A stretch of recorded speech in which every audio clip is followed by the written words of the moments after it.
A very good morning to all of you. Radhe Radhe, नमस्कार, आदाब, अभिनंदन। कैसे हैं आप सभी लोग? उम्मीद करता हूं आप सभी बहुत अच्छे होंगे। आज है 8 जुलाई और 8 जुलाई 2020 के हरियाणा के करंट अफेयर इस पर्टिकुलर वीडियो में हम लोग जानने वाले हैं। अगर आपने अभी तक चैनल को सब्सक्राइब नहीं किया है तो चैनल को सब्सक्राइब करिएगा, पास में बेल आइकन को भी प्रेस करिएगा और के साथ में ही अगर आपने टेलीग्राम चैनल को ज्वाइन नहीं किया है स्टार IQ PDF को तो जरूर ज्वाइन कीजिएगा। वहां पे सभी लेक्चर्स का PDF फाइल मिलेगा। स्टार IQ क्विज एक टेलीग्राम ग्रुप है, आप इसे भी ज्वाइन कर लीजिएगा। यहां पे हर रोज क्विज करवाई जाती है, काफी अच्छी क्विज होती है, हरियाणा जीके की भी होती है और के साथ में नेशनल जीके की, करंट अफेयर, साइंस, कंप्यूटर, इन सभी सब्जेक्ट्स की जो है वो क्विज होती है। अपने फ्रेंड्स को भी आप ऐड करिएगा, इतनी भी आप कोशिश कर ही सकते हैं।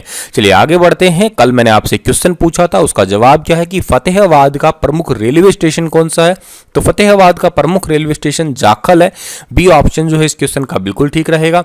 मैंने फतेहाबाद के बारे में डिटेल से भी पूछा था तो बहुत सारे बच्चों ने लिखा भी है, बहुत अच्छी बात है। चलिए आगे बढ़ते हैं। आज का पहला क्वेश्चन पढ़ते हैं। हाल ही में हरियाणा पर्यटन निगम द्वारा शराब की सरकारी दुकानें खोली गई हैं। इन दुकानों को क्या टैगलाइन दी गई है? तो देखिएगा भाई, सरकार ने अब ठेके खोलने का काम शुरू कर दिया है। तो हरियाणा पर्यटन निगम द्वारा जो है सरकारी शराब की दुकानें खोली गई है, उनको एक टैगलाइन दी गई है ताकि ज़्यादा से ज़्यादा शराब बिके। इस टैगलाइन का नाम है शुद्धता और गुणवत्ता का विश्वास। ए ऑप्शन जो है इस क्वेश्चन का हमारा बिल्कुल ठीक रहेगा। अब ये टैगलाइन देने का सीधा सा मतलब क्या है कि जो दूसरे लोग ठेका लेते हैं प्राइवेट तरीके से, वो लोग शराब में मिलावट करते हैं बहुत ज़्यादा। अच्छा, मिलावट करते हैं तो इसी वजह से जो है हरियाणा पर्यटन निगम द्वारा ये दावा किया गया है कि जो भी ये शराब में मिलावट वगैरह करते हैं या जिस तरीके से अवैध रूप से इसको बेचते हैं उस पर अब जो है वो रोक लगा दी गई है। और हम लोगों ने एक नई टैगलाइन के साथ में शुद्धता और गुणवत्ता का विश्वास हरियाणा पर्यटन के साथ में इस टैगलाइन से दुकानें खोली है, जहाँ पे जो है वो शराब मिलेगी, बिल्कुल प्योर मिलेगी। और ऐसा अभी और कहाँ पे हो रहा है? ऐसा दिल्ली में भी हो रहा है और दिल्ली के तर्ज पे ही ये ऐसा किया गया है। और पर्यटन निगम ने इतिहास में पहली बार आबकारी राजस्व के साथ में हिस्सेदारी करके ये दुकानें जो है वो खोली गई है। ये दुकानें हालांकि जो है खोल भी दी गई है अभी रिसेंटली ही, कल ही के दिन में, और साइबर पार्क में खोली दी गई है 5 दुकानें बुधवार को, यानी कि आज ही खुल जाएगी। गुरुग्राम के 3 जोन हीरो होंडा चौक और बख्तवार चौक और शहीद लेफ्टिनेंट अतुल कटारिया चौक में शराब की बिक्री के लिए 2-2 दुकानें खोली जा चुकी है इस टाइप की। ठीक है, आप ये देखिएगा टैगलाइन शुद्धता और गुणवत्ता का विश्वास हरियाणा पर्यटन के साथ में। चलिए आगे बढ़ते हैं हम लोग। तो हरियाणा के मत्स्य पालकों को अब कितने रुपए का निःशुल्क बीमा जो है वो किया जाएगा उनका? बहुत इंपॉर्टेंट क्वेश्चन है ये। तो हरियाणा के मत्स्य पालकों का अब जो है वो 5 लाख रुपए तक का निःशुल्क बीमा किया जाएगा। डी ऑप्शन जो है इस क्वेश्चन का हमारा बिल्कुल ठीक है। उन्हें कोई प्रीमियम भी नहीं देना होगा। अब आप सोच रहे होंगे सबसे पहली बात तो हरियाणा में मत्स्य का सिस्टम कहाँ से आया सर, क्योंकि हरियाणा के अंदर तो कोई समुद्र तो है नहीं। तो देखिएगा तालाब के अंदर जो मत्स्य पालन करते हैं आर्टिफिशियल तरीके से, यूँ कहिएगा आप लोग, तालाब वगैरह बना के जो मत्स्य पालन करते हैं, मछली पालन करते हैं, उन लोगों के लिए बीमा योजना है। इस योजना को मंजूरी के पिछले मछली पालन की दिशा में 9% की सालाना वृद्धि के साथ में वित्तीय वर्ष 2024-25 तक मछली पालन से 22 मिलियन मैट्रिक टन उत्पादन जो है वो प्राप्त करना है। अच्छा, ये जो है बेसिकली है क्या कि जिस भी व्यक्ति का बीमा किया जाएगा और उसका मछली पालक का काम करते हुए अगर मौत हो जाती है तो उसके परिवार को 5 लाख रुपए का क्लेम दिया जाएगा। अगर वो अपाहिज हो जाता है उस दौरान तो उसको 2.5 लाख रुपए तक जो है वो दिए जाएंगे। ठीक है, और क्लेम की राशि जो है 60% तो केंद्र सरकार देगी, 40% देगा राज्य यानी कि हमारा हरियाणा। हरियाणा के कृषि मंत्री का नाम है जयप्रकाश दलाल, जिन्होंने ये घोषणा की है। हरियाणा में अब किसे सामाजिक व धार्मिक कार्यों के लिए शहरों में सस्ती जमीन मिल सकेगी? तो सामाजिक और धार्मिक काम, जैसे मान लेते हैं सामाजिक काम में एक बारात आना होता है, धर्मशाला वगैरह रुकवाना, धार्मिक काम कोई जागरण वगैरह लगवाना होता है, तो उनके लिए ज़मीन चाहिए होती है। तो किन को सस्ती ज़मीन मिलेगी? एक तो जो ट्रस्ट जिन्होंने बना रखा है उनको, और एक निजी संस्थान ने जिनका भी अपना कोई प्राइवेट इंस्टीट्यूट है, उन सभी को जो है सस्ती ज़मीन मिलेगी। डी ऑप्शन ऑप्शन जो है इस क्वेश्चन का हमारा बिल्कुल ठीक रहेगा। अब ये कितनी सस्ती ज़मीन मिलेगी, तो ये ऐसा है कि 2000 वर्ग मीटर तक की अगर ज़मीन कोई लेता है तो उसको कलेक्टर रेट जो भी हो उसका 50% ही देना होगा। हाँ, अगर 2000 से ऊपर 3000 तक वर्ग मीटर ज़मीन लेगा तो कलेक्टर रेट पूरा पूरा ही देना होगा, जो भी कलेक्टर रेट होता है। और नई नीति के अनुसार जो पूजा स्थल हुआ, सामुदायिक केंद्र हुआ, धर्मशाला हुआ, ठीक है, बारात घर हुआ, इन्हीं को ही जो हम लोग काउंट करेंगे सस्ती ज़मीन के अंदर। अगले सवाल की ओर चलते हैं हम लोग। तो हाल ही में पंजाब हरियाणा हाई कोर्ट ने किसके प्रमोशन पे रोक लगा दी है? तो पंजाब और हरियाणा हाई कोर्ट ने प्रिंसिपल के प्रमोशन पे जो है रोक लगा दी है। बी ऑप्शन सही है। अब कहेंगे सर रोक क्यों लगा दी है? तो रोक लगाने का कारण है कि इनकी सीनियरिटी डिसाइड नहीं हो रही है।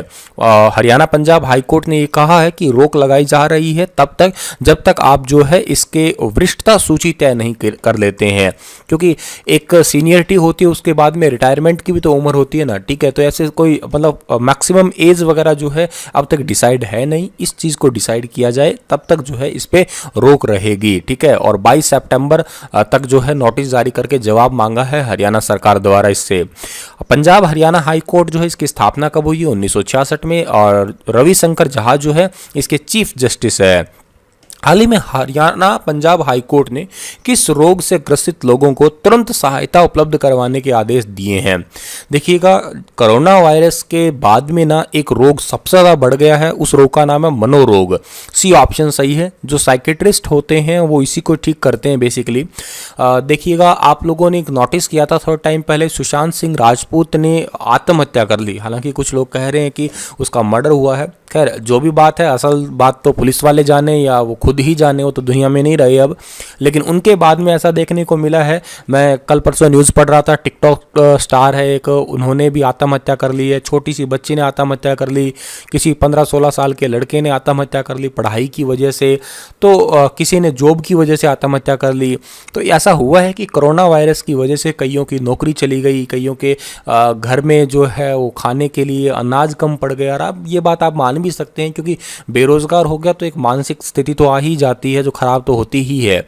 इसी वजह से हरियाणा पंजाब हाई कोर्ट ने कहा है कि जो भी मनोरोग है उसका तुरंत इलाज किया जाए, ठीक है, ये घोषणा की है। और ऐसा भी एक मतलब रिपोर्ट आई है जिसके अंदर पता लगा कि 20% इजाफा हुआ है कोरोना वायरस के बाद में मनोरोगियों का। पहले भी थे लेकिन अब थोड़े ज़्यादा हुआ है। और आत्महत्या की प्रवृत्ति में 35% तक जो है बढ़ोतरी हुई है। अकेले रहते हैं, खाली बैठे रहते हैं, चुप रहते हैं, तो फिर मन में यही चीज़ आती है कि अब तो मेरी ज़िंदगी में कुछ बचा ही नहीं। प्लीज़ आप ऐसा कदम मत उठाइएगा आत्महत्या जैसा। अगर आपको कभी बुरा लगता भी है तो आप अपने किसी भी करीबी से बात करिएगा। मेरे साथ ही मत्था मार लीजिएगा, पर ऐसा कभी मत करिएगा आप लोग।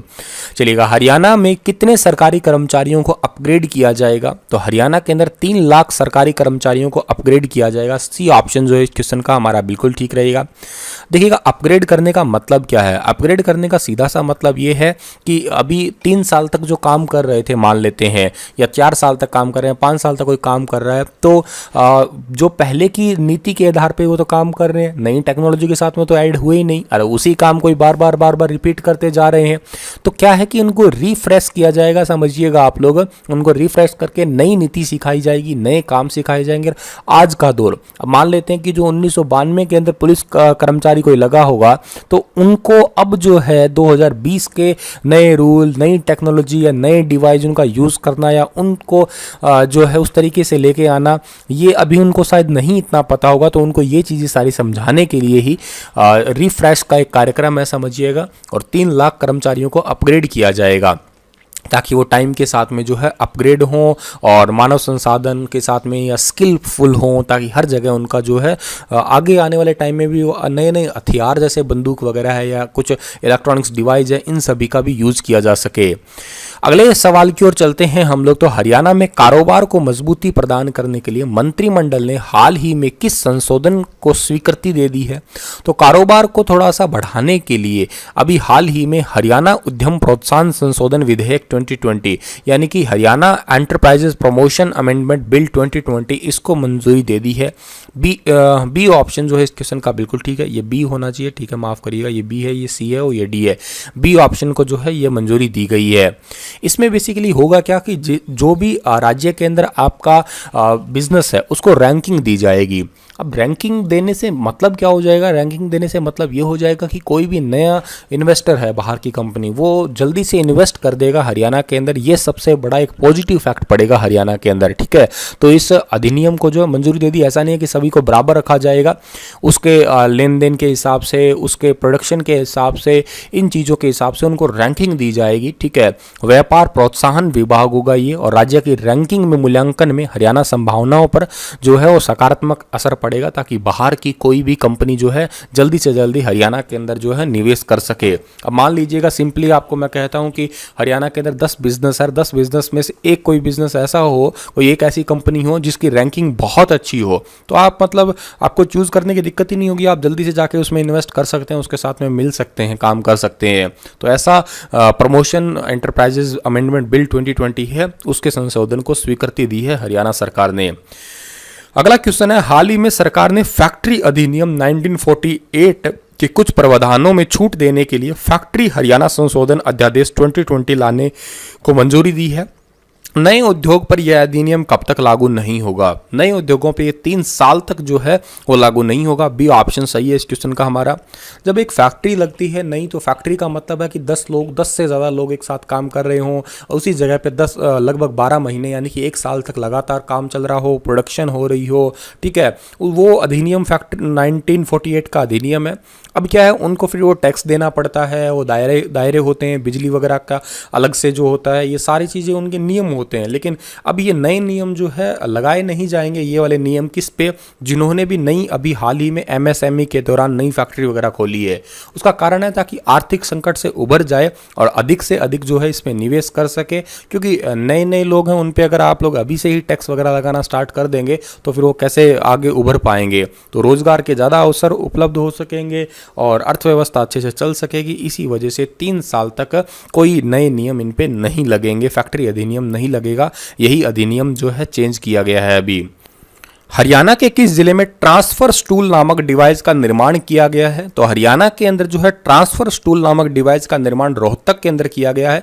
बी ऑप्शन जो है इस क्वेश्चन का बिल्कुल ठीक है। कुछ इस टाइप का स्टूल, बेसिकली ये स्टूल है क्या? ये स्टूल है कि आप इस पे बैठे बैठे ही इसको पूरी तरीके से रोटेट कर सकते हो, मतलब इसको पहिए वगैरह को घुमाना नहीं पड़ेगा, 360 डिग्री रोटेट हो सकता है ये। इसके अंदर जैक भी लगा हुआ है, हाइड्रोलिक जैक लगा हुआ है, ताकि ये अप एंड डाउन भी हो सकता है, हाइट एडजस्ट भी हो सकती है। जो लोग अपाइज है और वो अपनी मदद अब खुद ही कर सकेंगे, आत्मनिर्भर अभियान ही समझिएगा।